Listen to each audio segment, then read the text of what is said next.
মাজহার নানুতুবি রহমাতুল্লাহি আলাইহি নামে একজন আল্লাহর ওলি ছিলেন। উনি এক জায়গায় খেদমত করতেন, চাকরি করতেন, মাস শেষে সময় হিসাব কইরা কইরা বেতন নিতেন। যদি ক্লাসের কোনো সময়, দায়িত্বের কোনো সময় নিজের কাজে ব্যয় করতেন, ওই সময়ের হিসাব রাইখা মাসের শেষে ওই সময়ের পরিমাণ ওজিফা বেতন থেকে তিনি ফেরত দিয়ে দিতে। কেমন আমানতদার ছিল এরা দায়িত্বের ব্যাপারে, সময়ের ব্যাপারে। শুধু তাই না, শরীয়তের বিধিবিধান, হুকুম, আহকাম এটাও আমাদের কাছে আমানত। আল্লাহ তাআলা বলেন, ইন্না আরাদনাল আমানাতা আলাস সামাওয়াতি ওয়াল আরদি ওয়াল জিবাল ফাআবাইনা আন ইয়াহমিলনাহা ওয়া আশফাকনা মিনহা ওয়া হামালাহাল ইনসান। আল্লাহ তাআলা বলেন, আমি এই আমানত আসমানের কাছে, জমিনের কাছে, পর্বতমালার কাছে পেশ করলাম। তারা প্রচন্ড ভীত সন্ত্রস্ত হয়ে গেল। এই আমানত তারা বহন করলো না। ওয়া হামালাহাল ইনসান, মানুষ এই আমানত বহন করলো। মুফাসসিরিনে কেরাম বলেন, কি সেই আমানত? কোন কোন মুফাসসির বলেন সেই আমানত হলো কোরআন। কেউ কেউ বলেন শরীয়তের সকল বিধিবিধান। একই কথা, একই কথা। তাহলে কোরআন হলো আমাদের শরীয়তের মূল নীতি, মৌলিক সব কিছু কোরআন সুন্নাহর মধ্যে আছে। এই আমানত কেউ বহন করতে রাজি হয় নাই, মানুষ বহন করেছে। এই জন্য শরীয়তের সকল বিধিবিধান, হুকুম, আহকাম আমার আপনার উপরে আমানত। আল্লাহ রাব্বুল আলামিন বলেন, ইন্নাল্লাহা ইয়া'মুরুকুম, নিশ্চয়ই আল্লাহ তাআলা তোমাদেরকে আদেশ করেছেন। কি আদেশ? আন তুআদ্দুল আমানাতি ইলা আহলিহা, যে তোমরা আমানত তার হকদারের কাছে ফিরায়া দাও। আল্লাহ তাআলা এক নম্বরে আদেশ করতেছেন আমানত তার হকদারের কাছে ফিরায়া দাও। দুই নম্বর আদেশ, ওয়া ইযা হাকামতুম বাইনান নাস আন তাহকুমু বিল আদল, আর তোমরা যখন মানুষের মধ্যে বিচার আচার করবা, ন্যায় বিচার করবা। এক নম্বর আদেশ, আমানত হকদারের কাছে ফিরায়া দাও। দুই নম্বর আদেশ, ন্যায় বিচার করবা। আল্লাহ তাআলা এরপরে বলতেছেন, ইন্নাল্লাহা নি'ম্মা ইয়া'iদুকুম বিহি, নিশ্চয়ই আল্লাহ তোমাদেরকে কতই না সুন্দর ওয়াজ করলেন। তার মানে এই দুইটা নসিহত, এই দুইটা ওয়াজ, দুইটা উপদেশ, সুন্দর উপদেশ। ইমাম শাফিঈ রাহমাতুল্লাহি আলাইহি বলেন, এই দুইটা নির্দেশ এমন নির্দেশ, যদি কোনো মুমিন তার জীবনের সাথে এই দুইটা বিষয়কে পরিপূর্ণভাবে ফিট করতে পারে, তার জীবনটা যদি সে এই দুই উপদেশের আলোকে সাজায়া আমলে পরিণত করতে পারে, ইমাম শাফিঈ রাহমাতুল্লাহি আলাইহি বলেন, এই মুমিন সফল কাম হয়ে যাবে। এক নম্বরে আল্লাহ তাআলা বলেন, আমানত তার হকদারের কাছে ফিরায়া দাও। যদিও এই আয়াত নাজিল হওয়ার একটা কারণ আছে, নির্দিষ্ট একটা ঘটনাকে কেন্দ্র করে আয়াতটা নাজিল হয়েছে, তথাপি মুফাসসিরিনে কেরাম বলেন, এই আয়াতের দ্বারা সকল ধরনের আমানত উদ্দেশ্য। নবীজিও আমানতের ব্যাপারে সর্বোচ্চ গুরুত্ব আরোপ করেছেন। রাসূল আকরাম সাল্লাল্লাহু আলাইহি ওয়াসাল্লাম এক হাদিসের মধ্যে জানায় দেন, নবীজি বলেন, আরবাউন ইযা কুন্না ফিকা ফালা আলাইকা মা ফাতাকা মিনাদ দুনিয়া। নবীজি বলেন, চারটি জিনিস যদি তোমার মধ্যে থাকে, ফালা আলাইকা, আর কোনো কিছু তোমার নাই, কিন্তু ওই চার গুণ তোমার মধ্যে আছে। নবীজি বলেন, চিন্তার কোনো কারণ নাই। এই চার গুণে গুণান্বিত মুমিন দুনিয়ায় যদি তার কোনো কিছু নাও থাকে, চিন্তার কোনো কারণ নাই। নবীজি বলেন মা ফাতাকা মিনাদ দুনিয়া, এই 4 গুণে গুণান্বিত হওয়ার কারণে দুনিয়া তার হাতছাড়া হবে না।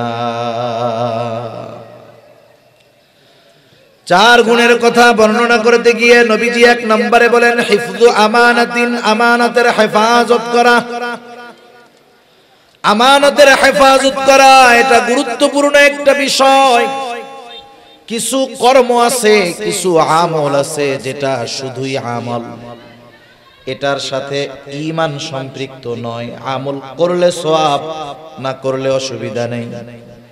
কিন্তু আমানতদারিতা এমন এক জিনিস, এমন এক আমল যেটার সম্পৃক্ততা হলো ঈমানের সাথে।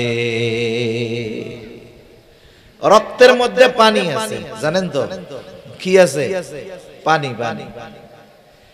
এখন বলেন তো, কেউ যদি চিন্তা করে আমি আমার দেহের মধ্যে থেকে রক্ত আর পানিরে আলাদা আলাদা করব, বলেন তো রক্তের থেকে পানি যদি আলাদা করা হয় তাহলে বেঁচে থাকা সম্ভব নাকি? সম্ভব নয়। এই বিষয়টা এরকম, আমানতের সাথে ঈমানের সম্পর্কটা এইরকম। এক কথায় আমানত খেয়ানতকারী কখনো মুমিন হতে পারে না, মুমিন কখনো খেয়ানতকারী হতে পারে না। সেজন্য নবীজি বলেন আমানতদারিতার সম্পর্ক ঈমানের সাথে। নবীজি বলেন লা ঈমানা লিমান লা আমানাতা লাহ। নবী বলেন যার মধ্যে আমানতদারিতা নাই তার ঈমান নাই। শুধু তাই না, নবীজি জানায় দিয়েছেন আমানতদারিতা হলো মুমিনের ভূষণ। মুমিনের আবশ্যকীয় একটা গুণ হলো আমানতদারিতা, যেটা তার মধ্যে থাকবেই থাকবে। আর আমানতের খেয়ানত করা এটা হলো মুনাফিকের আলামত। সেই জন্য মুমিন কখনো খেয়ানতকারী হতে পারে না, আর খেয়ানত যে করে সে কখনো মুমিন হতে পারে না। নবীজি সাল্লাল্লাহু আলাইহি ওয়াসাল্লাম হাদিসের মধ্যে জানায় দেন, এক হাদিসের মধ্যে আসছে মুনাফিকের আলামত হলো 3টা। নবীজি বলেন ইদা হাদ্দাসা কাযাবা, মুনাফিকের অন্যতম আলামত, মুনাফিক যখন কথা বলে মিথ্যা কথা বলে। ইদা ওয়াদা আখলাফা, যখন সে ওয়াদা করে ওয়াদা খেলাফ করে। ইদা তুমিনা খানা, আমানতের খেয়ানত করে। আরো হাদিসের মধ্যে আরো কয়েকটা বাড়ায় আসছে ওয়া ইদা তাখাসামা ফাজারা, যখন কারো সাথে একটু ঝগড়া হয় সে সীমা লঙ্ঘন করে অশ্লীল মন্দ কথাবার্তা বলে। এগুলো মুনাফিকের আলামত। আফসোসের বিষয় হলো আলামত মুনাফিকের, কিন্তু সমাজে অনেক মুমিনের মধ্যে এই 4টা মুনাফিকের আলামত একসাথেই পাওয়া যায়। ঠিক কিনা বলেন? 2-4 জন আপনাদের এলাকায় আসেনি এরকম? সব জায়গায় আছে। এমন না যে আপনাদের এদিকে আছে আমাদের ওইদিকে নাই, বিষয়টা এমন না। এই মুনাফিকের 4 আলামত এমন ব্যক্তির মাঝে আছে, দেখা যায় সে 5 ওয়াক্ত নামাজও পড়ে, হজও করছে, সব কিছু আছে ঠিক, কিন্তু মুনাফিকের আলামতের ডিব্বা নিয়ে ঘুরতেছে। আছে না নাই? নবীজি বলেন 4টাই যদি থাকে ওইটা হলো খাঁটি মুনাফিক। আর যদি একটা থাকে তাহলে কমপক্ষে মুনাফিকের আলামত তার মধ্যে আছে। এই আলামতগুলো হলো ভাইরাস, জীবাণু। করোনা ভাইরাস জীবাণু দেখা যায় না, কিছু কিছু জীবাণু, কিছু কিছু ভাইরাস আছে এতটা মারাত্মক জীবনকে ধ্বংস করে দেয়। যেমন ক্যান্সার রোগী যারা, তারাও ভাইরাস জীবাণুর দ্বারা আক্রান্ত। দেখা যাবে যে কোনো ঘা থেকে বা যে কোনো কিছু থেকে ক্যান্সারের জীবাণু প্রকাশ পেয়েছে। ক্যান্সার হলো এমন এক রোগ যেটার আলামত সহজে প্রকাশ পায় না। যখন আলামত প্রকাশ পায় ওই সময় চিকিৎসা করে ফিরে আসা কঠিন হয়ে যায়। একজন ব্যক্তি যখন পরিপূর্ণভাবে ক্যান্সারের জীবাণু দ্বারা আক্রান্ত হয়ে যায়, টাকা পয়সা থাকলে বড় চিকিৎসা করে, বিদেশে যায়, কেমোথেরাপি দেয়, রেডিওথেরাপি দেয়। ক্যান্সারের রোগী যাদেরকে থেরাপি দেওয়া হয়, সুন্দর চেহারার মানুষটাও কালো কুচকুচে হয়ে যায়, স্বাস্থ্যবান মানুষটার স্বাস্থ্য ভেঙে যায়, সারা গায়ে পশম, মাথার চুল, মুখের দাড়ি সব কিছু ওই রেডিয়েশনের কারণে সব কিছু দেহ থেকে ঝরে যায়, দাড়ি ঝরে যায়, চুল ঝরে যায়, একেবারে চোখের উপরের ভুরুটা, চোখের পাপড়িটাও উঠা যায়। আমি যতজনরে দেখছি ক্যান্সারের পরে থেরাপি নিয়েছে, যুবক মানুষ, কিন্তু 10-15 বছর থেরাপি নেওয়ার পরে বেঁচে আছে এমনটা আমি দেখি নাই। 4-5-6 বছরের মধ্যে শেষ, দুনিয়া থেকে চলে যায়। তাহলে ক্যান্সার এমন এক ভাইরাস, এমন এক জীবাণু যেটা মানুষের জীবন ধ্বংস করে দেয়। কিন্তু মুনাফিকের আলামত গুলাও ভাইরাস, জীবাণু, এটা হয়তো মানুষের জীবন ধ্বংস করবে না, কিন্তু ওই মুনাফিকের আলামত গুলো মুমিনের মধ্যে যদি বিস্তার লাভ করে ফেলতে পারে, মুমিনের ঈমানকে ধ্বংস করে তাকে জাহান্নামী বানায়া দিবে। ক্যান্সারের কারণে মরবে, মরে যাবে হয়তো, কিন্তু ঈমান ধ্বংস হবে না হয়তো। কিন্তু মুনাফিকের আলামত এগুলা যদি আমার আপনার মধ্যে থাকে, এগুলো আমার ঈমান নষ্ট করে দেওয়ার কারণ হয়ে যেতে পারে। এজন্য আল্লাহ তাআলা কোরআনুল কারীমে মুনাফিকের ব্যাপারে যা বলছেন, কাফেরের ব্যাপারেও বলেন নাই। আল্লাহ তাআলা বলেন, ইন্নাল মুনাফিকিনা ফিদ দারকিল আসফালি মিনান নার ওয়া লান তাজিদা লাহুম নাসীরা। মুনাফিকের স্থান হবে একেবারে জাহান্নামের তলদেশে, তাদের জন্য আপনি কোনো সাহায্যকারী পাবেন না, কোনো সাহায্যকারী তাদের নাই।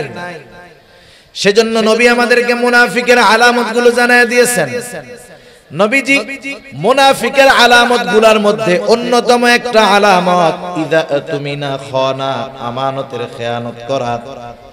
তাহলে বোঝা গেল আমানতের হেফাজত করা এটা মুমিনের ভূষণ, আর আমানতের খেয়ানত করা এটা হলো মুনাফিকের অন্যতম আলামত। সেজন্য নেফাকি থেকে আমাদেরকে, আমানতের খেয়ানতকারিতা থেকে আমাদের বাঁচতে হবে। আমার আপনার নবী আমানতদার নবী ছিলেন। নবীজির আমানতদারিতার গল্প যদি বলি অনেক সময় পার হয়ে যাবে। নবীজির আমানতদারিতার ঘোষণা নবুয়াতির পরে আল্লাহ তাআলা দিয়েছেন, বিষয়টা এমন নয়, বরং নবীজির আমানতদারিতার ঘোষণা নবুয়াতির বহু বহু বছর আগে কাফেররা আমার আপনার নবীকে আমানতদার বলে উপাধি দিয়েছে। আল আমিন, বিশ্বস্ত, আমানতদার, সত্যবাদী, এ ধরনের উপাধি নবুয়াতির পরে আল্লাহ তাআলা দিয়েছেন এমনটা নয়, বরং নবুয়াতির বহু আগে মক্কার কাফেররা আমার আপনার নবীকে এই সমস্ত উপাধিতে ভূষিত করেছে। সুবহানাল্লাহ। একজন ইংরেজ ঐতিহাসিক নবীজির জীবনী লেখছেন, ওনার নামটা আমার যেখানে আসতেছে না। উপমহাদেশ তিনি সফর করেছেন, দীর্ঘ সময় উপমহাদেশের মুসলমানদেরকে নিয়ে গবেষণা করেছেন। এই গবেষণার আলোকে মুসলমানেরা যার অনুসরণ করে তাকেও নিয়ে তিনি লেখাপড়া করেছেন, গবেষণা করেছেন। তিনি একটা নবীজির জীবনী নিয়ে লেখছেন। ওই জীবনীর মধ্যে তিনি আমার আপনার নবীজির আমানতদারিতার বিষয় উল্লেখ করতে গিয়া ওনার ভাষায় উনি লিখতেছেন, মুসলমানদের নবী ছিলেন, মহামানব ছিলেন, এতটা বিশ্বস্ত ছিলেন, এতটা আমানতদার ছিলেন, চরম আকারের সর্বোচ্চ পর্যায়ের সত্যবাদী ছিলেন।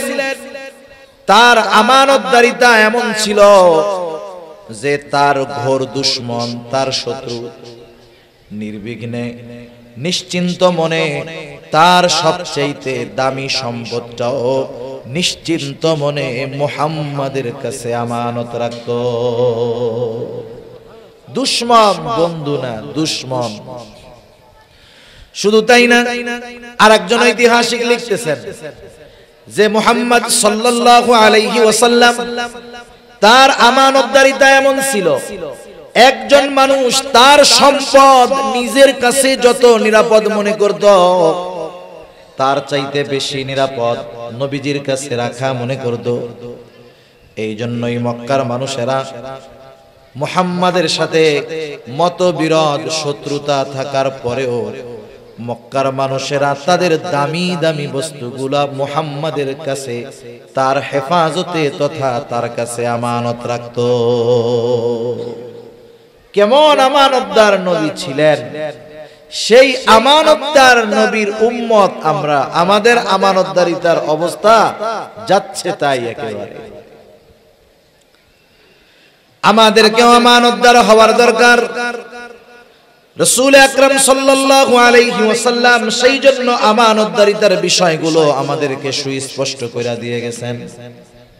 সাধারণত আমরা মনে করি আমানত মনে হয় এটা লেনদেন সংক্রান্ত বিষয়ের সাথেই হয়, লেনদেনের মধ্যেই মনে হয় আমানতদারিতা হয়।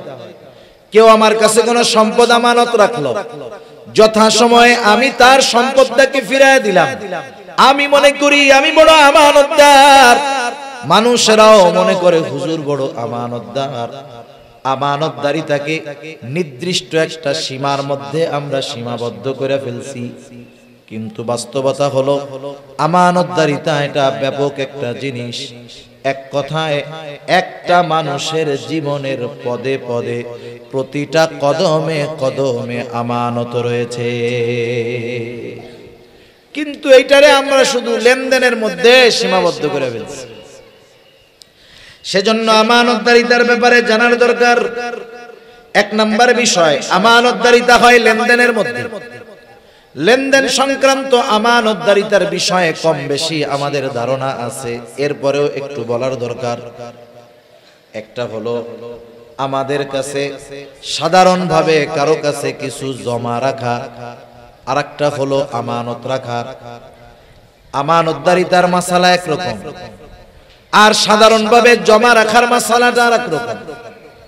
আমানতদারিতার ক্ষেত্রে কেউ যদি আমার আপনার কাছে আইসা 500 টাকার একটা ছেঁড়া নোট দিয়া বলে যে এই 500 টাকা আপনার কাছে আমানত, এখন যার কাছে আমানত রাখা হলো তিনি যদি চিন্তা করেন বাজারে আসলাম, পকেটের এই পুরান টাকাটা দিয়া 500 টাকার বাজার করে নিয়ে যাই, বাড়িতে গিয়া পরে যখন চাইবে তখন তারে 500 টাকা দিয়ে দিব। যদি টাকাটা আমানত হয়, এক্ষেত্রে সংখ্যাটা আমানত নয়, বরং তার কাছে বস্তুটাই আমানত। এখন তার দায়িত্ব হলো ওই ছেঁড়া টাকাটাকেই সংরক্ষণ করা, যখন সে চাইবে হুবহু ওই পুরন টাকাটাই তাকে ফেরত দিতে হবে।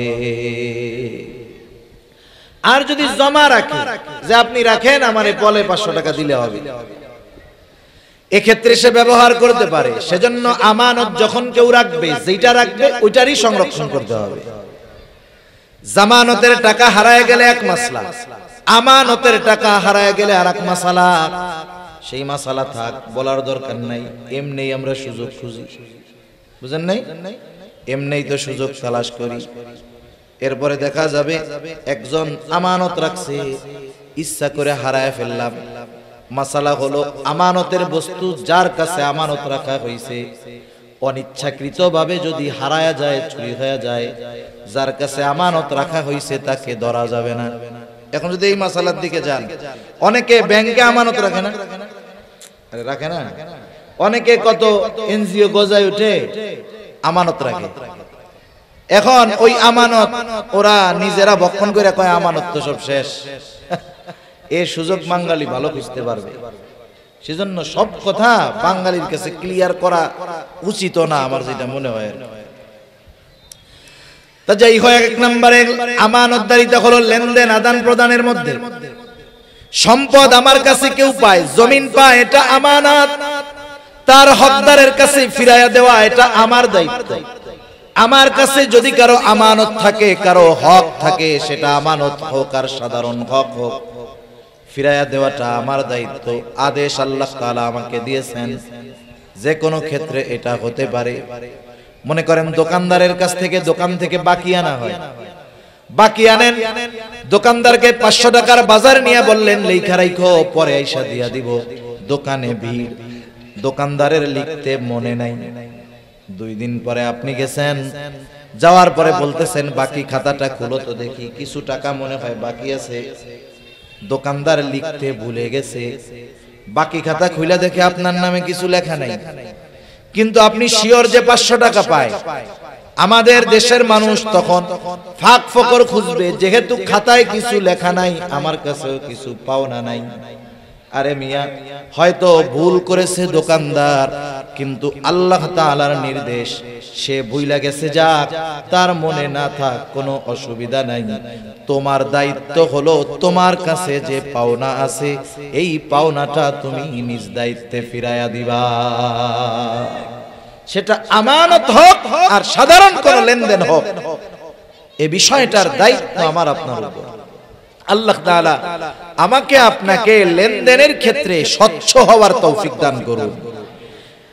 বুজুর্গ আল্লাহর ওলির গোমর ফাঁস হয়ে যায় এই লেনদেনের ক্ষেত্রে। কঠিন এক জিনিস এই মুআমালাত, যে কি জিনিস, বহুত আল্লাহওয়ালার ঘোমটা খুলে যাবে এই লেনদেনের ক্ষেত্রে। তাহলে 1 নম্বরে আমানতদারিতা হয় লেনদেনের মধ্যে। 2 নম্বর, এই জবানের কথাটাও হয় আমানত। রাসূল আকরাম সাল্লাল্লাহু আলাইহি ওয়াসাল্লাম এক হাদিসের মধ্যে বলেন, ইযা হাদাসার রাজুলু সুম্মা ইলতাফাতা ফাহিয়া আমানাতুন। নবীজি বলেন, যখন কেউ কথা বলে আর এদিকে সেদিকে তাকায়, ফাহিয়া আমানাতুন, যেই কথাটা আমার আপনার কাছে ডানে বামে তাকায়া কেউ বলল, নবীজি বলেন কথাটা আমানত। এই কথাটা আমি ছাড়া অন্য কারো কাছে যদি পৌঁছাই, কারো কাছে বলি, খেয়ানত হয়ে যাবে। কিন্তু আমাদের খাসলাত, আমাদের অভ্যাসটা হইল ঠিক এর বিপরীত। কেউ যদি আমার কাছে আইসা বলে, হুজুর আপনার কাছে আমি এই কথাটা বললাম, আপনি কিন্তু হুজুর আর কারো কাছে বইলেন না। এই যে আমাকে যখন বলে আর কারো কাছে বইলেন না, তখন ওই ব্যক্তির কথাটা হজম করা আমার জন্য কষ্টের হয়ে যায়।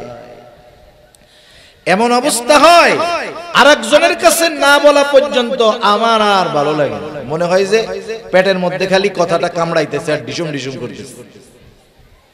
সেই লোক দেখা যাবে আমার আপনার চোখের আড়াল হওয়ার আগে কাছের জন্য ডাইকে কই, কি কইছে জানো?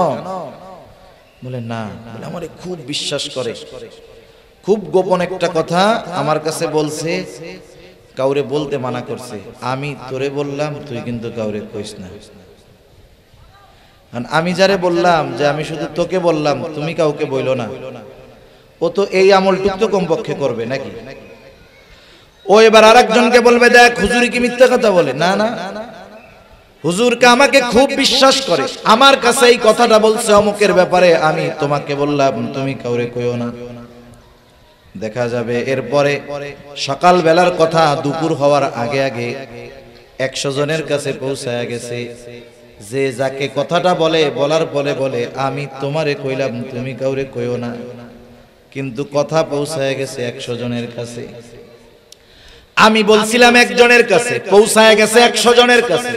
বলেন তো 100 জনের কাছে কথাটা পৌঁছানোর জন্য দায় আমার, ঠিক কিনা বলেন? এখানে আর আমার খেয়ানত একটা নাই, আমার খেয়ানত হয়ে গেছে 100 খেয়ানত। কারণ নবীজি বলেন, কারো দ্বারা যখন কোনো নেক কাজের সূচনা হয়, ওই কাজটা দুনিয়ায় যতদিন চলবে, যতজন করবে, সকলের ওই নেক কাজের সওয়াব শুরু করনেওয়ালার আমল নামায় আল্লাহ তাআলা যোগ করে দেয়। আবার যখন কারো দ্বারা কোনো পাপের কাজের সূচনা হয়, ওই পাপের কাজ, মন্দ কাজ দুনিয়ায় যতদিন চলবে, যতজন করবে, সবার আমল নামা ওই গুনাহটা প্রথম যে সূচনা করছে গুনার কাজ, তার আমল নামায় যোগ হয়ে যাবে। নবীজি বলেন, পৃথিবীতে প্রথম অবৈধ হত্যাকাণ্ড সংগঠিত করেছে আদম আলাইহিস সালামের একজন সন্তান। নবীজি বলেন, আদম আলাইহিস সালামের ওই হত্যাকারী সন্তান কিয়ামত পর্যন্ত অন্যায়ভাবে যত হত্যা হবে, সব হত্যাকারীর গুনাহ তার আমলনামায় যোগ হয়ে যাবে, কারণ তার দ্বারা এই অবৈধ হত্যাকাণ্ডের সূচনা ঘটেছে। এই জন্য আমার আপনার দ্বারা যদি কখনো কথার খেয়ানত হয়ে যায়, ওই কথাটা যতজনের কানে পৌঁছাবে ততগুলো খেয়ানত হবে, আর ওই সকলের খেয়ানতের সমপরিমাণ গুনাহ আমার আপনার আমলনামায় যোগ হয়ে যাবে। সেজন্য কথা হজম করা শিখতে হবে। বাঙালি পাথর খাইয়া হজম করে ফেলতে পারবে, পারলে পারো তো হজম করে ফেলতে পারে বাঙালি, কিন্তু কথা হজম করা বড় কষ্টের। ঠিক কিনা বলেন? কথা হজম করা বড় কষ্ট। সেজন্য কথার ক্ষেত্রে হয় আমানত। 3 নাম্বার দায়িত্ব হয় আমানত। রাসূল আকরাম সাল্লাল্লাহু আলাইহি ওয়াসাল্লামের কাছে একজন বেদুইন সাহাবী আয়েশা প্রশ্ন করতেছে, ইয়া রাসূলুল্লাহ, কিয়ামত কখন হবে? নবীজি ছিলেন উম্মতের রূহানি ডাক্তার। নবীজি সাল্লাল্লাহু আলাইহি ওয়াসাল্লাম দেখা যাইতো একই প্রশ্ন বিভিন্ন ব্যক্তি করেছে, একই প্রশ্নের উত্তর ওই ব্যক্তির অবস্থার আলোকে নবীজি ভিন্ন ভিন্ন দিতেন। যেমন একজন গ্রাম্য সাহাবী আয়েশা প্রশ্ন করতেছে, মাতাসা, কিয়ামত কখন হবে? ওই লোকের প্রশ্নের ভাবটা ছিল এইরকম, সে কেমন যেন গাঠি গুঠি নিয়ে কিয়ামতের জন্য অপেক্ষা করতেছে, কোন সময় কিয়ামত আসবে। তার বলার দ্বারা মনে হইতেছিল এইরকম, মনে করেন আপনারা যখন ঢাকায় যাবেন, চৌমোহনী গিয়া টিকিট কাটছেন, গাড়ি ছিল 10টা, 10:30 বাজে গেছে, গাড়ি এখনো আসে নাই, আপনি ব্যাগ ট্যাগ লাগেজ নিয়ে রেডি, 10:30 বেজে গেছে, গাড়ি তখনও আসে নাই। কাউন্টার মাস্টারে গিয়া আপনি বলবেন যে গাড়ি কখন আসবে। আপনি টিকিট কাইটা বইসা আছেন, প্রশ্ন করেছেন গাড়ি কখন আসবে, আর যে টিকিট কাটে নাই সে জিজ্ঞাসা করতেছে গাড়ি কখন আসবে। বলেন তো, কাউন্টার মাস্টারকে আপনি আরেকজন একই প্রশ্ন করলেন, কিন্তু দুইজনের প্রশ্নের মধ্যে তফাৎ আছে না নাই? আপনি তো গাঠি নিয়া রেডি, ব্যাগ নিয়া রেডি, গাড়ি কখন আসবে মিয়া, টাইম চলে যাইতেছে, কখন আসবে বলো। আর একজন টিকিট কাটার জন্য প্রশ্ন করছে গাড়ি কখন আছে। যদিও শব্দ এক, কিন্তু এই দুইজন প্রশ্ন করছে এক, কিন্তু দুইজনের প্রশ্ন বলার বাচন ভঙ্গি কিন্তু আলাদা। ও ওনার প্রশ্নের ভাবে মনে হচ্ছে উনি কিয়ামতের জন্য অপেক্ষা করতেছে, ওই টিকিট কাটা আল্লাহর বান্দার মতো, গাড়ি কেন আসে না। এই ব্যক্তির প্রশ্নের অবস্থা নবীজি বুঝতে পারছেন, জবাব না দিয়া পাল্টা প্রশ্ন করছেন, মা আ'দাত্তা লাহা, তুমি কিয়ামতের জন্য কি পাথেয় সংগ্রহ করেছো? লোকটা বলতেছে, ইয়া রাসূলুল্লাহ, আমি আল্লাহ এবং তার রাসূলকে ভালোবাসি। নবীজি বললেন, যে যাকে ভালোবাসে তার সাথে অবস্থান করবে। ওই লোকটাও প্রশ্ন করতেছে কখন কিয়ামত হবে? নবীজি সাল্লাল্লাহু আলাইহি ওয়াসাল্লাম বললেন, যখন আমানতের খেয়ানত হবে। কিয়ামত কখন হবে? প্রশ্ন করা হলো, কি সেইটা ইয়া রাসূলুল্লাহ? নবীজি বললেন, শোনো, যখন কোন দায়িত্ব যোগ্য লোকের জায়গায় যখন অযোগ্য লোককে দায়িত্ব দেওয়া হবে, তখন কিয়ামতের জন্য অপেক্ষা করো। যোগ্য লোকের চেয়ারে অযোগ্য লোক যখন বসবে, বুঝবা কিয়ামত বেশি দূরে নয়, সেটা নিকটবর্তী হয়ে গেছে। এখন এত আর কোন এমন কথা না, সূক্ষ্ম তাত্ত্বিক কোন বিষয় নয়, এটা বোঝার জন্য অনেক জ্ঞান, অনেক ইলমের দরকার আছে। এটা বোঝার জন্য দরকার নাই এমন জ্ঞানের। গোটা দুনিয়ার দিকে তাকান, আমাদের দেশ সহ তাকান, ডানে বামে তাকান, তামাম দুনিয়ার মধ্যে তাকায় দেখেন, অধিকাংশ জায়গায় দেখবেন যোগ্য লোকের চেয়ারে অযোগ্য মানুষ বসে আছে। ঠিক কিনা বলেন? যোগ্য লোকের চেয়ারে অযোগ্য লোক বসে আছে। এমন এক জামানা ছিল, মানুষ যখন দায়িত্ব নিতে চাইতো না, এই জামানায় দায়িত্ব নেওয়ার প্রতিযোগিতা শুরু হয়ে গেছে। শুধু তাই না, মানুষ দায়িত্ব টাকা দিয়ে কিনতে চায়, ঠিক কিনা বলেন? দায়িত্ব টাকা দিয়ে কিনে, দেশ সেবা করার জন্য টাকা দেয়। কতজন দেখবেন অনেক ইউনিয়ন পরিষদে নির্বাচন হবে, গ্রাম হলো 10টা, ক্যান্ডিডেট 20 জন, প্রত্যেকেই ছাপাইছে অমক ভাই আপনাদের দোয়া প্রার্থী, এই মার্কায় ভোট দিয়া এই ইউনিয়নের জনগণের জন্য খেদমত করার সুযোগ করে দেন।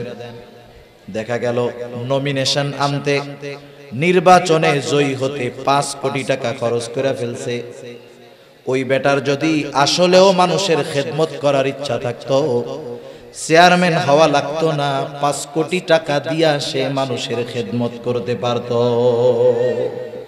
তার মানে এই ব্যয় খেদমতের জন্য করে নাই, চেয়ারম্যান সাহেব হওয়ার জন্য করছে, ঠিক কিনা?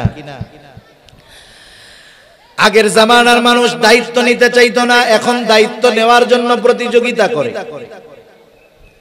আমাদের কলিজার টুকরা ইমাম আজম আবু হানিফা রাহমাতুল্লাহি আলাইহি কেমন মানুষ ছিলেন? আমাদের সমাজে কিছু মানুষ আছে ইমামে আজমের ব্যাপারে জানে না, তাই সমালোচনা করে। আরে গর্ধবগুলা যদি ইমামে আজমের জীবনী পড়তো, তাকওয়া, জুহদ, ইলম, সব কিছুর দিক দিয়ে উনি ওনার জামানায় সর্বোত্তম ছিলেন। ইমাম আজমের অবস্থান ছিল এইরকম। খলিফা মনসুরের জামানা, রাস্তা দিয়ে খলিফা মনসুর চলতেছে, ইমামে আজমের সাথে সাক্ষাৎ।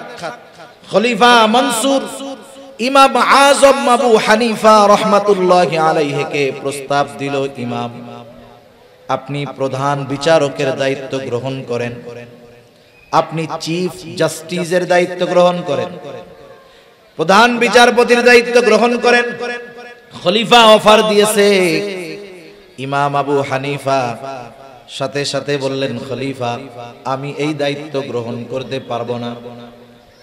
খলিফা বলছে, মুখের উপরে খলিফার প্রস্তাব ফিরিয়ে দিছে। খলিফার ইগোতে লাগছে, আত্মসম্মান বোধে লাগছে। খলিফা হাতের চাবুক দিয়ে ইমাম আবু হানিফার গায়ে একটা বাড়ি মারছে। খলিফা যখন রাজপ্রাসাদে ফিরে গেছে, খলিফা মনসুরের চাচা বলতেছে, মনসুর কাজটা তুমি ভালো করো নাই, ইমাম আজমের গায়ে চাবুক দিয়ে আঘাত করছো, কাজ ভালো করো নাই, তার কাছে ক্ষমা চাও। কারণ মানুষ যখন রাগে থাকে, মানুষ যখন রাগান্বিত হয়, এমন কিছু কাজ সে করে ফেলে সুস্থ অবস্থায় বা রাগহীন অবস্থায় ওই কাজটা সে কল্পনাও করে না, ঠিক কিনা বলেন? এই যে বড় মাদ্রাসা দাওরায়ে হাদিস পর্যন্ত প্রবীণ মাদ্রাসা, দাওরায়ে হাদিস পর্যন্ত প্রবীণ মাদ্রাসা, ওনাদের কাছে হয়তোবা মাঝে মধ্যে এরকম লোক আসে, একেবারে লুঙ্গি গেঞ্জি পইরা দৌড় দিয়ে আইসা হাইসা হাজির, মুহতামিম সাহেবকে খুঁজে, মুফতি সাহেবকে খুঁজে। কি হইছে? বলে হুজুর বউয়ের সাথে রাগারাগি কইরা একসাথে 14 তালাক দিয়ে দিছি। আছে না নাই? বলেন তো দুনিয়ায় কেউ খুশি হইয়া তালাক দেয় নাকি? আরে রাগের মাথায় তো দেয়। এই লোকটা সুস্থ অবস্থায় স্ত্রীকে তালাক দেওয়ার কথা চিন্তাও করতো না। ওই কথা যদি অন্তরে আসতো, চিন্তায় আসতো, নিজেকে নিজে ধিক্কার দিত, অথচ রাগের সময় ওই কাজটা কইরা ফেলছে। কারণ একটা মানুষ যখন রাগে অতিরিক্ত রেগে যায়, তার নিয়ন্ত্রণটা শয়তান নিয়ে নেয়।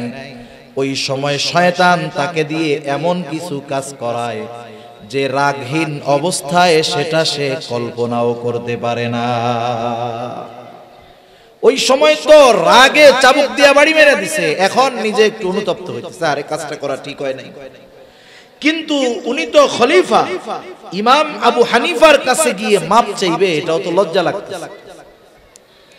খলিফা মনসুর এইবার তার বিশ্বস্ত লোকটাকে বলতেছে, যাও ইমাম আবু হানিফার কাছে যাও, আমার পক্ষ থেকে গিয়ে ক্ষমা চাও। যাওয়ার সময় 1 থলে স্বর্ণ মুদ্রা দিয়ে দিল। বলবা ইমাম খলিফা তার কর্মের জন্য অনুতপ্ত, লজ্জিত, আপনার কাছে ক্ষমা চেয়েছেন, আপনি ক্ষমা করে দিয়েন। আর এই 1 থলে স্বর্ণ মুদ্রা আপনার জন্য হাদিয়া দিয়েছে, আপনি যদি খলিফার হাদিয়াটা গ্রহণ করেন খলিফা নিশ্চিত হবে যে আপনি তাকে ক্ষমা করে দিয়েছেন।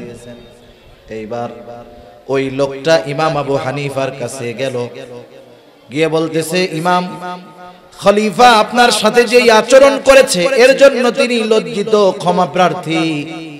ইমাম আবু হানিফা বললেন, হ্যাঁ, ক্ষমা করে দিলাম। এই জন্য দেখেন না, হায়রে মিয়া, উলামায়ে কেরামের দিলটাও কিন্তু নরম। এই জন্য কেউ যদি আলেমদেরকে কষ্ট দেয়, এরপরেও কেউ যদি আইসা ক্ষমা চায়, উলামায়ে কেরাম ক্ষমা করে দেয়। এটা তাদের দুর্বলতা না, কিন্তু এটা নববী এক সিফাত, নবীজির এক গুণ। আরে তায়েববাসী পাথর মারতে মারতে নবীজিকে রক্তাক্ত করে ফেলছে। কি পরিমাণ দেহের মধ্যে আঘাত, যে দেহের মধ্যে ছিদ্র ছিদ্র দাগ হয়ে গেছে।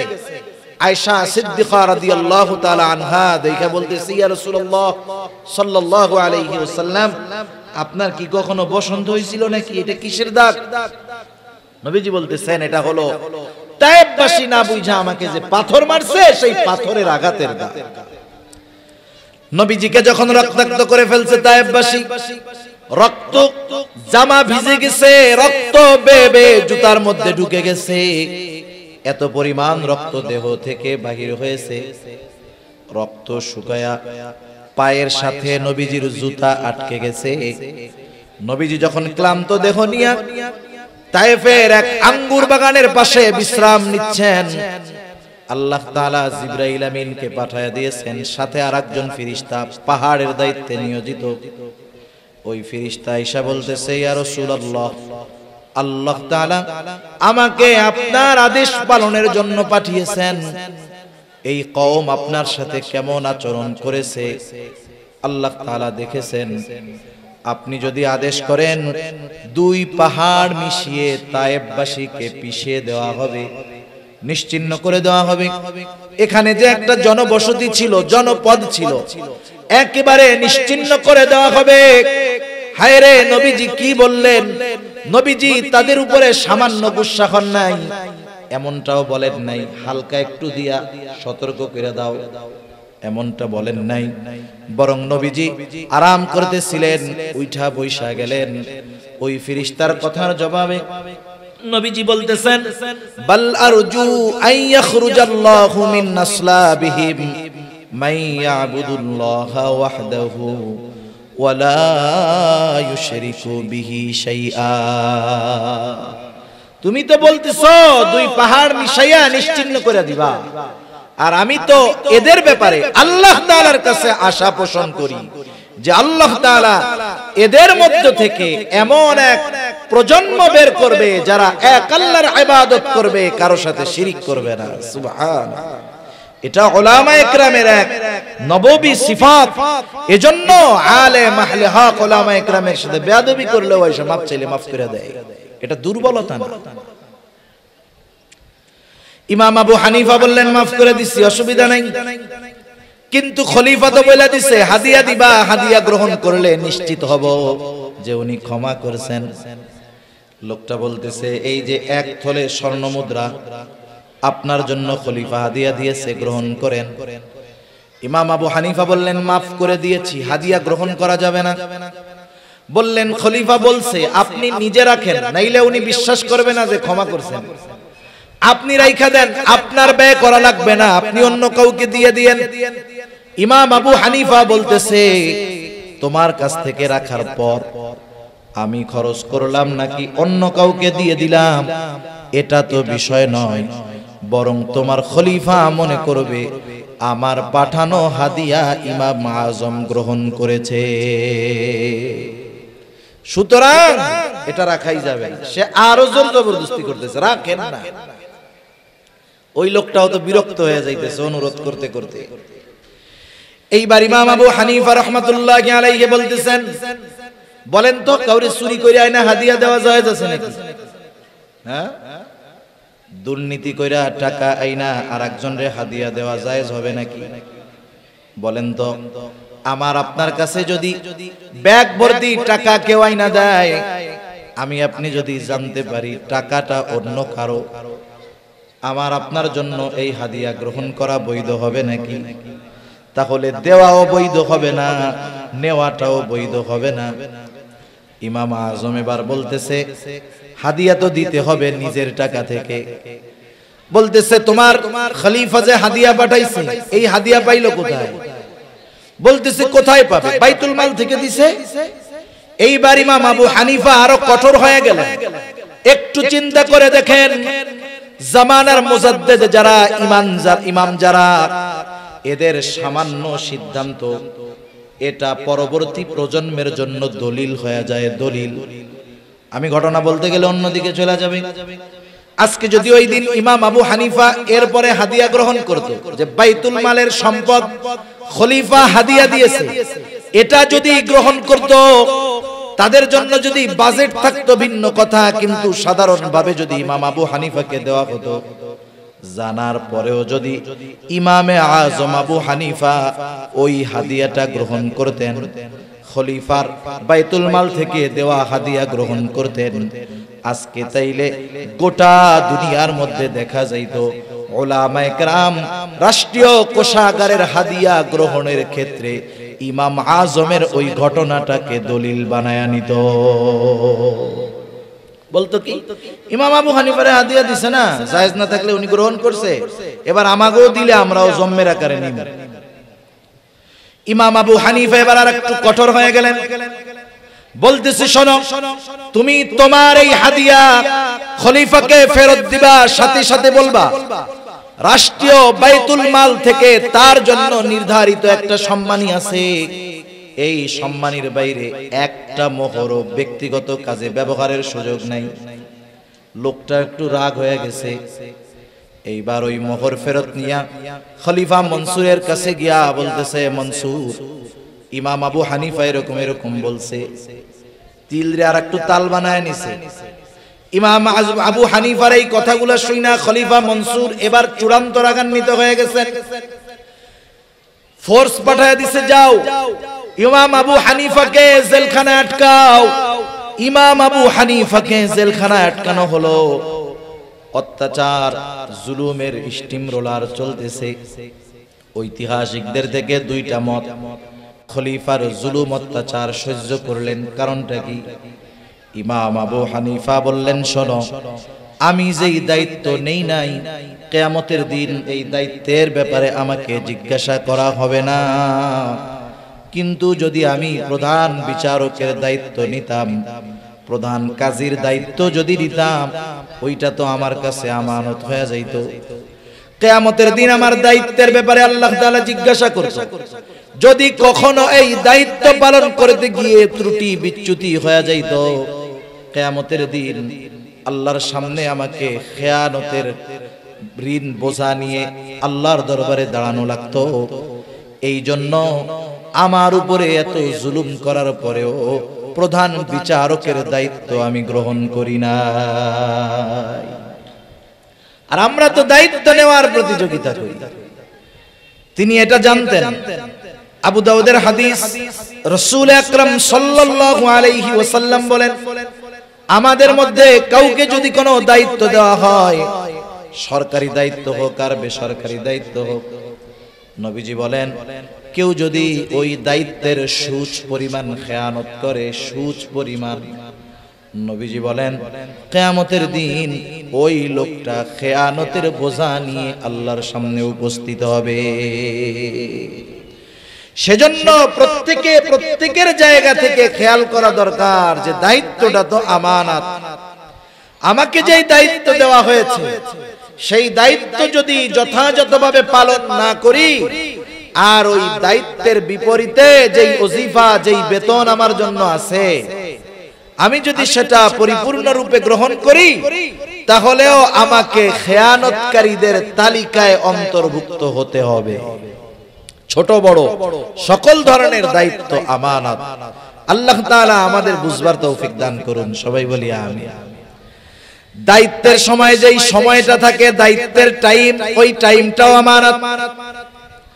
একজন লোক অফিসে চাকরি করে, ওই সময় চুক্তি আছে সকাল 8টা থেকে দুপুর 1টা, 1 ঘন্টা নামাজ, খানার বিরতি 2টা থেকে 4টা। এই যে সময়, 7 ঘন্টা 8 ঘন্টা সময় এটা তার জন্য আমানত। এই সময়টা সে নিজের কাজে ব্যয় করতে পারবে না।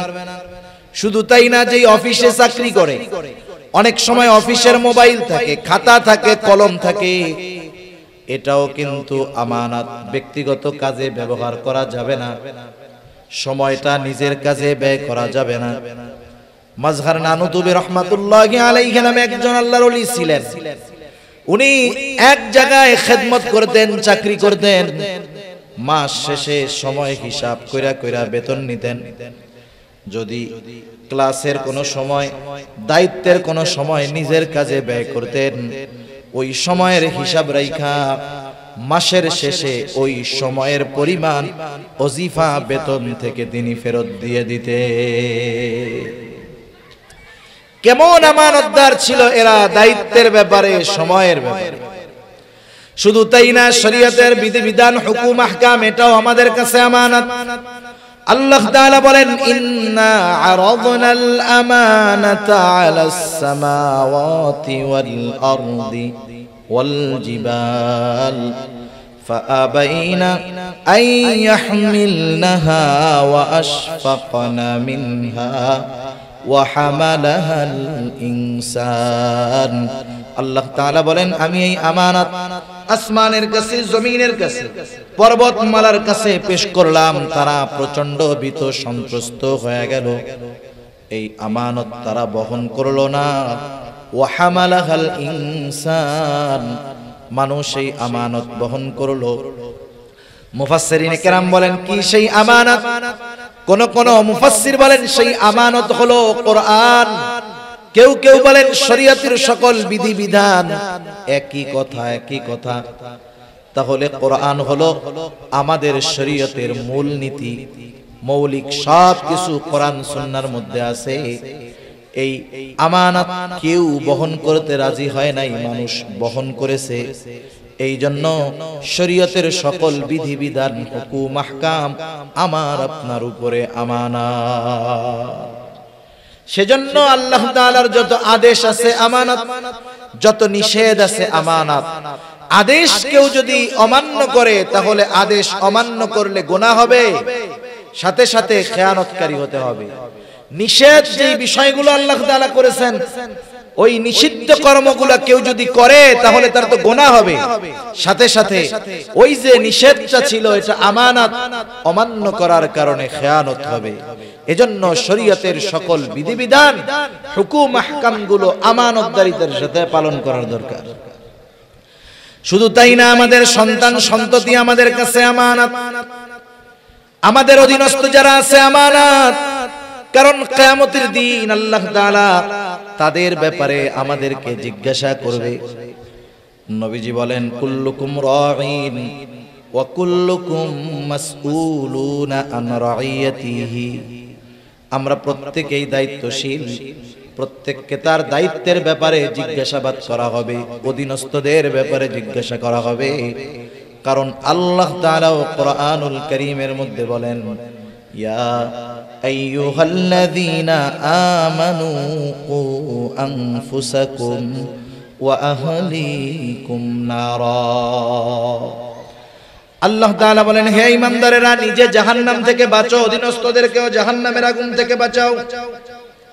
সাহাবায়ে কেরাম প্রশ্ন করতেছে, ইয়া রাসূলুল্লাহ, নিজে জাহান্নাম থেকে বাঁচবো বুঝলাম, আদেশটা করেছেন মুমিনদের উপর।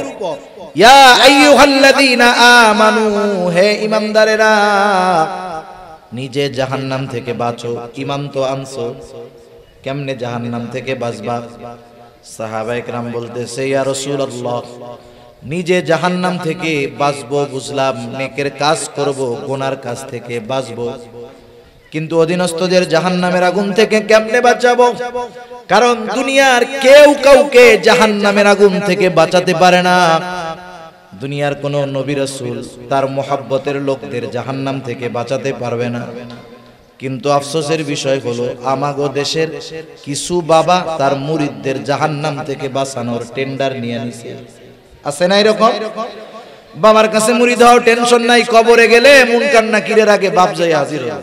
যে কি বলবে, এই আরে প্রশ্ন করিস না, এ দুনিয়া আমার লোক ছিল, এই শয়তানেও চিন্তা করে এরকম উল্টাপাল্টা কথা কয় কেন? শয়তান বলে তুই হলি আমার সবচেয়ে বড় খলিফা, তোর মতো শয়তান থাকতে আমার আর ডিউটি করা লাগবে না। চিন্তা করে দেখেন, যদি দুনিয়াতে কোনো মানুষকে এই ক্ষমতা দেওয়া হতো সে জান্নাতে নিতে পারবে, জাহান্নামে নিতে পারবে। দুনিয়াতে কোনো মানুষকে যদি ক্ষমতা দেওয়া হইতো, একজন মানুষকেও যদি এই পাওয়ার দেওয়া হতো, আমার আপনার নবী এই পাওয়ারটা পাওয়া যাইতে। কিন্তু নবীজিকেও আল্লাহ তাআলা এই ক্ষমতা দেন নাই। আল্লাহ তাআলা যদিও নবীজিকে হাদি হিসাবে প্রেরণ করেছেন, পথ প্রদর্শক হিসাবে প্রেরণ করেছেন, নবী পথ প্রদর্শক, আমার আপনার নবী পথ প্রদর্শক, আল্লাহ তাআলাও কিন্তু পথ প্রদর্শক। এই যে আমরা নামাজ পড়ি, প্রত্যেক নামাজের প্রতি রাকাতে সূরা ফাতিহা আছে, হাদিস হইল এইটা। আর এক গ্রুপ বলবে প্রত্যেক নামাজের প্রতি রাকাতে সবার সূরা ফাতিহা পড়তে হবে। বিষয়টা কিন্তু এটা না। ইমামের পেছনে যখন নামাজ পড়বে, ইমামের কেরাত মুসল্লির কেরাত একা পড়ুক আর জামাতে পড়ুক, প্রতি নামাজের প্রতি রাকাতে সূরা ফাতিহা লাগে। সূরা ফাতিহার মধ্যে আমরা বলি ইহদিনাস সিরাতাল মুস্তাকিম। আল্লাহ তাআলার কাছে দোয়া করি, আল্লাহ তাআলাই এই দোয়া করতে শিখাইয়া দিয়েছেন। আর এই দোয়াটা হলো আসমান জমিনের, আসমানের নিচে জমিনের উপরে সবচাইতে উত্তম দোয়া, সবচাইতে উত্তম ইবাদতের মধ্যে করা হয়। আবার আল্লাহ তাআলা আমার আপনার নবীর ব্যাপারে বলেন, ওয়া ইন্নাকা লাতাহদি ইলা সিরাতিন মুস্তাকিম, আপনাকে আমি সিরাতে মুস্তাকিমের পথ প্রদর্শক হিসাবে আমি আপনাকে প্রেরণ করেছি। আমরা আবার নামাজের মধ্যে আল্লাহ তাআলার কাছে বলি ইহদিনাস সিরাতাল মুস্তাকিম, আপনি আমাদেরকে সিরাতে মুস্তাকিমের পথ নির্দেশিকা দেন, সিরাতে মুস্তাকিমের পথ দর্শন দেন। রাসূল ও হাদি আল্লাহ তাআলার কাছেও চাই পথ নির্দেশ। আল্লাহ তাআলা বলেন, নবীজি আমি আপনাকে পথ নির্দেশক হিসাবে পাঠিয়েছি। আল্লাহ হাদি, রাসূল হাদি, তবে দুই পথ প্রদর্শকের মধ্যে তফাত আছে, পার্থক্য আছে। কথা কি বুঝেন নাকি? একটা উদাহরণ দিলে বুঝতে সহজ হবে। মনে করেন এই জায়গায় একজন অপরিচিত লোক আসছে, যে জীবনে কোনোদিন নোয়াখালী যায় নাই, বেগমগঞ্জ যায় নাই, এই তো রাস্তা যে পেঁচগোছ, যে জীবনে যায় নাই, এর যদি আপনি বলেন, সে যদি আপনার কাছে জিজ্ঞাসা করে ভাই আমি একটু বেগমগঞ্জ চৌরাস্তায় যাবো, চৌমোহনীতে যাবো, সে কিন্তু জীবনে চিনে না। আর অচেনা জায়গা যত সহজ হোক এটা কিন্তু কঠিন মনে হয়। আপনি যখন তারে বলবেন এই রাস্তা দিয়ে যাবা, সামনে একটা রাস্তা পাবা, ওই রাস্তা ধরে আগাবা, আবার ডাইনে যাবা, এরপরে বামে যাবা, এরপরে আরেকটু আগাবা, এরপরে ডাইনে বামে গিয়া ওইদিকে বড় একটা চৌরাস্তা পাইবা। বলেন তো, যে রাস্তাই চিনে না তারে যদি এইরকম চিনায়া দেন, ওর জন্য গন্তব্যে যাওয়া কঠিন না সহজ? মনে করেন এরপরেও আপনি তারে পথ চিনায়া দিয়েছেন যে এই পথে যাবেন, সেই হিসাবে আপনি হাদি, পথ প্রদর্শক। মনে করেন আরেকজন লোক আসছে, তার কাছে ওই অপরিচিত ব্যক্তি বলতেছে ভাই আমি চৌমোহনী যাব, আমার একটু পথটা বলে দেন। ওই লোকটা মোটর সাইকেল নিয়ে আসছে, কোনো জবাব নাই, বলে আপনি আমার বাইকের পেছনে ওঠেন। এইবার এক টান দিয়া চৌমোহনীতে নামায় দিয়া বলে এটাই হলো চৌমোহনী। ওই প্রথম লোক যে রাস্তা কয়া দিছে এও হাদি। দ্বিতীয় যেই লোকটা মোটর সাইকেলের পেছনে নিয়া গন্তব্য পর্যন্ত পৌঁছায়া দিয়েছে, এই লোকটাও হাদি, পথ প্রদর্শক। বলেন তো এই দুই পথ প্রদর্শকের মধ্যে তফাৎ আছে না নাই? নবীজি হলেন প্রথম জনের মতো, নবীজি পথ চিনায় দিবেন, পথ বলে দিবেন। আর আল্লাহ তাআলা শুধু পথ বলে দিবেন না, ওনার দয়া রহমত দিয়ে ওই পথে পরিচালিত করে গন্তব্য পর্যন্ত পৌঁছায়া দিবেন। আমরা ইহদিনাস সিরাতাল মুস্তাকিম যখন বলি, তখন বলি না যে আল্লাহ পথ চিনায়া দেন। মূলত এখানে আমরা বলি আল্লাহ, যা গুণগান বর্ণনা করার তো আগে করছি, এরপরে বলি আল্লাহ আপনি আপনার করুণা দিয়ে, দয়া দিয়ে, রহমত দিয়ে সিরাতে মুস্তাকিমে পরিচালিত করে গন্তব্য পর্যন্ত পৌঁছায়া দেন। আর নবীর ব্যাপারে আল্লাহ তাআলা বলতেছেন আপনি পথ চিনায়া দিবেন, পৌঁছায়া দেওয়ার দায়িত্ব আমার। এই জন্য আবু তালেব যখন দুনিয়া থেকে চলে গেছে, নবীজি কান্না করতেছে, আহারে যেই চাচার দ্বারা এত উপকৃত হইলাম, চাচা ঈমান আনতে পারলো না। আল্লাহ তাআলা বললেন ইন্নাকা লা তাহদি মান আহবাবতা ওয়ালাকিন্নাল্লাহা ইয়াহদি মান ইয়াশা।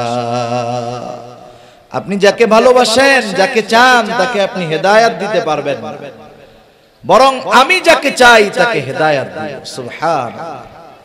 সাহাবায়ে কেরাম জিজ্ঞাসা করতেছে, কেউ তো কাউকে জান্নাতে নিতে পারে না, আমরা কেমনে জাহান্নাম থেকে বাঁচাবো? মুফাসসিরিনে কেরাম বলেন এর দ্বারা উদ্দেশ্য হলো নিজে নেক আমল করবে, গুনার থেকে বাঁচবে, অধীনস্থ যারা আছে তাদের উপরে সর্বোচ্চ প্রচেষ্টার মাধ্যমে জাহান্নাম থেকে বাঁচানোর চেষ্টা করবে। তার চেষ্টায় যদি কোনো ত্রুটি না থাকে, হক আদায় হয়ে যাবে। তার উপরে যেই দায়িত্বটা ছিল, আমানতটা ছিল, সেটা পালন করা হয়ে যাবে। কিন্তু যদি অধীনস্থদের ক্ষেত্রে ওই দায়িত্বটা সে পালন না করে, তাহলে সেও খেয়ানতকারীদের অন্তর্ভুক্ত হয়ে যাবে। তাহলে আমরা আল্লাহ তাআলার সুন্দর ওয়াজের ব্যাপারে আলোচনা করতেছিলাম। আমানতের যতটুকু হয়েছে এতটুকু যদি আমরা আমল করি যথেষ্ট। আল্লাহ তাআলা বললেন ইন্নাল্লাহা ইয়া'মুরুকুম আন তুআদ্দুল আমানাতি ইলা আহলিহা। এক নম্বর আদেশ করেছেন আল্লাহ তাআলা যে আমানত তার হকদারের কাছে ফিরিয়ে দাও। দুই নম্বর আদেশ ওয়া ইযা হাকামতুম বাইনান নাস আন তাহকুমু বিল আদল। তোমরা যখন মানুষের মধ্যে বিচার আচার করবা, ন্যায় বিচার করবা, তুমি যখন বিচারক, তোমার সামনে যদি তোমার দুশমন বিচারের জন্য আসে, খবরদার শত্রুতা বশত তার সাথে অবিচার করবা না। ওয়ালা ইয়াজরিমান্নাকুম শানাআনু কওমিন আলা আল্লা তা'দিলু ই'দিলু হুয়া আকরাবু লিত্তাকওয়া। কোন কওমের উপরে বিদ্বেষ বশত তাদের উপরে অবিচার করবা না, ন্যায় বিচার করবা। ন্যায় বিচারের শ্রেষ্ঠ উপমা নবীজি রেখে গেছেন, সাহাবায়ে কেরাম দেখায় গেছেন, তাবেঈনরা দেখায় গেছে, সোনালী যুগের মুসলিম শাসকেরা দেখায় গেছে। এই জন্য যেই সমাজের মধ্যে ন্যায় বিচার আছে, যেই সমাজের মধ্যে ইনসাফ আছে, ওই সমাজে তো জুলুম থাকতে পারে না। যেই সমাজে, যেই দেশে, যেই জাতির মধ্যে ইনসাফ ন্যায় বিচার আছে, এই সমাজ, এই জাতি বড় সৌভাগ্যবান। আজকে গোটা দুনিয়ার কোথাও ইনসাফ নাই, ন্যায় বিচার নাই, ঠিক কিনা বলেন? ন্যায় বিচার যদি থাকতো, গোটা দুনিয়ার সব রাষ্ট্রপ্রধানরা ইসরায়েলকে এই অপরাধের কাঠগড়ায় দাঁড়া করাতো, ঠিক কিনা বলেন? ন্যায় বিচার নাই, মরে গেছে। বিচারের মধ্যে আছে স্বজন প্রীতি, দল প্রীতি, গোত্র প্রীতি, দেশ প্রীতি, ব্যক্তি প্রীতি। কিন্তু নবীজি ন্যায় বিচারের উপমা রাইখা গেছে। হাদিসের একটা ঘটনা শোনায় আলোচনা শেষ করে দিব। একদিন নবীজির কাছে প্রসিদ্ধ এক গোত্র, মাখজুমি গোত্রের একজন মহিলার বিচার আসছে। চুরির অপরাধে তার হাত কাটা হবে। সাহাবায়ে কেরাম চিন্তা করতেছেন, নবীজি অন্দরমহলে ভিতরে, সাহাবায়ে কেরাম চিন্তা করতেছে, এই সম্মানীয় গোত্রের মহিলার হাতটা যদি চুরির অপরাধে কাটা যায়, মুশরিক কাফেররা টিটকারি করবে, সিসি করবে। এই মহিলার জন্য একটু সুপারিশ করার দরকার। কিন্তু নবীজির কাছে কে সুপারিশ করবে? ওসামা বিন যায়েদ রাদিয়াল্লাহু তাআলা আন তখন ছোট, নবীজি অনেক মহব্বত করতেন তাকে। ওসামাকে শিখায় দেওয়া হলো, তুমি তোমার নানার কাছে গিয়ে বলবা, নানা যেই মহিলার হাত কাটা হবে সে মাখজুমি গোত্রের একজন মহিলা, ছোট মানুষ, যা শিখায়া দিছে নবীর কাছে গিয়া সেটাই বলছে। নবীজির বুঝতে বাকি নাই, এই কথাটাই ছোট বাচ্চা নিজের থেকে বলে নাই, নিশ্চয়ই কেউ শিখায়া দিছে। নবীজি এইবার হুজরা থেকে বের হলেন, চেহারার মধ্যে রাগান্বিত ছাপ। নবীজি বলতেছে, তোমরা কি এমন বিষয়ের জন্য সুপারিশ করতেছো যেই বিষয়ের শাস্তি প্রয়োগের নির্দেশ আল্লাহ তাআলা দিয়েছেন? নবীজি এবার খুতবা দিলেন, তিনি বললেন, শোনো, তোমাদের পূর্বে অনেক কওমকে আল্লাহ তাআলা ধ্বংস করে দিয়েছেন যে তাদের মধ্যে যখন কোনো শরীফ মানুষ, সম্ভ্রান্ত মানুষ চুরির অপরাধে আটক হইত, যেহেতু সে বংশীয় মানুষ, চুরির অপরাধে আটক হইছে, তাকে শাস্তি না দিয়ে ছেড়ে দেওয়া হতো। আর একই অপরাধে যখন কোনো দুর্বল, জয়ীফ, গরিব মানুষ আটক হইতো, তার উপরে হাত কায়েম করা হতো, শাস্তি দেওয়া হতো। তথা এই অবিচারের কারণে তোমাদের পূর্বে বহু জাতিকে আল্লাহ তাআলা ধ্বংস করে দিয়েছেন। নবীজি বলতেছেন, শোনো, ওই আল্লাহর শপথ, যার হাতে আমার প্রাণ, এই মহিলার জায়গায় যদি আমার কন্যা ফাতেমাও হইতো, ফাতেমা বিনতে মুহাম্মদও হইতো, আল্লাহর শপথ, আমি তার হাতটা চুরির অপরাধের কারণে হাতটা কেটে দিতাম। সেজন্য ন্যায় বিচারের উপমা নবীজি দেখায় গেছেন। এখন আমরা তো আর সবাই বিচারক হইতে পারবো না, আমরা ন্যায় বিচার করব কেমনে? শুনেন, পরিবারের মধ্যে অবিচার করে, বাপ ছেলের উপরে অবিচার করে। দুই ছেলেকে দুই চোখে দেখে, একজনের জমি বেশি লেখা দিয়ে বসে রয়েছে, আর একজনকে কিছুই দেয় না, আছে না নাই? সব পোলাগো লেখা দিছে, মাইয়াগো কিছু দেয় না, এই অবিচার বাপরা করে না? সেজন্য প্রত্যেকের জায়গা থেকে ন্যায় বিচার করতে হবে। আল্লাহ সুবহানাহু ওয়া তাআলা বুঝবার তৌফিক দান করুন। এরপরে আল্লাহ তাআলা বলতেছেন, ইন্নাল্লাহা নি'ম্মা ইয়াইদুকুম বিহ। আল্লাহ তাআলা কতই না সুন্দর ওয়াজ তোমাদেরকে করলেন, সুন্দর ওয়াজ। এখন এই ওয়াজ শোনার পরে, জানার পরে, এই ওয়াজের উপরে আমল করলাম কি করলাম না, এই ওয়াজ নিয়ে কি সমালোচনা করলাম কি করলাম না, আমি বললাম আপনাদের সাথে, আপনারা আমল করলেও আমি দেখব না, সমালোচনা করলেও আমি শুনবো না। কিন্তু এই ওয়াজ আল্লাহ তাআলা করলেন, আমরা আলোচনা করলাম, এখন যদি সমালোচনা করি, আমলে পরিণত না করি, আল্লাহ তাআলা শুনবেন, দেখবেন নাকি? দেখবেন না? দেখবে। এজন্য আল্লাহ তাআলা কেমন যেন বলতেছে, এত সুন্দর ওয়াজ আমি আল্লাহ করলাম, এই ওয়াজের উপরে তোমরা আমল করো কি করো না, এই ওয়াজ দিয়া কি আলোচনা সমালোচনা করো, আমি আল্লাহ কিন্তু সব দেখি, সব শুনি। কেন? কারণ হলো, ইন্নাল্লাহা কানা সামিআম বাসীরা, নিশ্চয়ই আল্লাহ তাআলা হলেন সর্বশ্রোতা, সর্বদ্রষ্টা। আল্লাহ তাআলা আমাদের সকলকে আমানতদার এবং প্রত্যেকটা ক্ষেত্রে ইনসাফ এবং ন্যায় বিচার করার তৌফিক আল্লাহ দান করুন। সকলে বলি আমিন।